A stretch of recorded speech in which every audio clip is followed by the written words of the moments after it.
Adishakti films. Madam जी आप इधर से हाँ महिला वाली लाइन में। आए पुरुष वाले में जाओ, इधर से आओ, बाएं से अरे उनका के ऐसे पाहे जी अंदर आया बेदी संगे हमारा परसादी चढ़ा बेदी।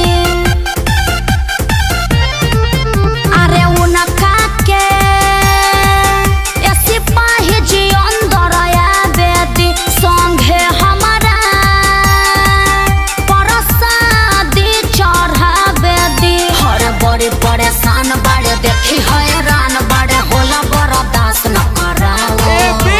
हम भी उधर आए, पुलिस अंकल आने नहीं दे रहा है। भागो यहाँ से। ढेर बोल बनू तो मारा बीटा वाले कपड़ा उड़ी जाए। अरे ढेर जानी बना तू या पाना के दाऊद हो, महिला के लाइन में पुरुष नटलाउड हो। ढेर जानी बना तू या पाना के दाऊद हो, महिला के लाइन में पुरुष नटलाउड हो। दुर्गा पूजा सेवा समिति आप सबका हार्दिक अभिनंदन करता है और करता रहेगा। अतः सारे भक्तजनों से निवेदन है कि आप सब सोशल डिस्टेंसिंग का पालन करते हुए मां का दर्शन करें। जय माता दी।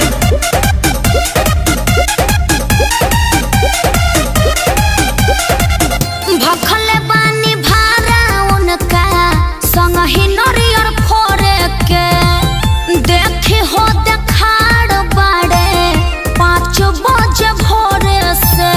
सिपाही जी रहम करी। कमिटी के नियम कैसे तुरिए मैडम जी, जदियो ने फनी है तो थुरी है साइन के भरदम जी। मुँह लटकैले बाड़े रोआ के गिरैले बाड़े देखी होने मारा तारे राउड। बेबी अब हम फान रहे हैं। बस से नीचे उतरो नहीं तो धसोर देंगे, गिर जाओ। तंग करबा तो छोलवा के रास्ता फेंक देम देहिया पर। ढेर जानी बना तू या पाना के दाऊद हो, महिला के लाइन में। अरे ढेर जानी बना तू या पाना के दाऊद हो, महिला के लाइन में पुरुष नटलाउड हो।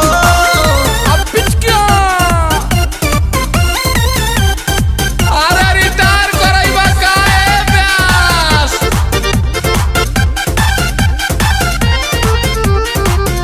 भगती में आता नाना चलेला चलान जी।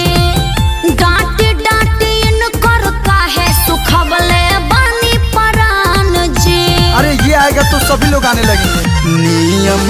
नियम सबके एक लेखा होला, जितन रहुआ सोचत बानी बाणे न इतना भोला। कलू अखिलेश के खारिज करे केस के रउआ पे बादेश के पराऊ। अरे सर आप इतने बड़े हो कि क्या लफड़ा में पड़े, आने दीजिए उनको। जाने दीजिए ना अंकल। अच्छा सुनो, ओढ़नी ओढ़ के नारियल चढ़ा लो। ओके तेड़ी आई बा मार देबे ढेला। ढेर जानी बना तू या पाना के दाऊद हो, महिला के लाइन में पुरुष नटलाउड हो। ढेर जानी बना तू अपना के दाऊद हो, महिला के लाइन में पुरुष नटलाउड हो। ओए लाइन से जाओ और दर्शन करो। आगे जान चलो।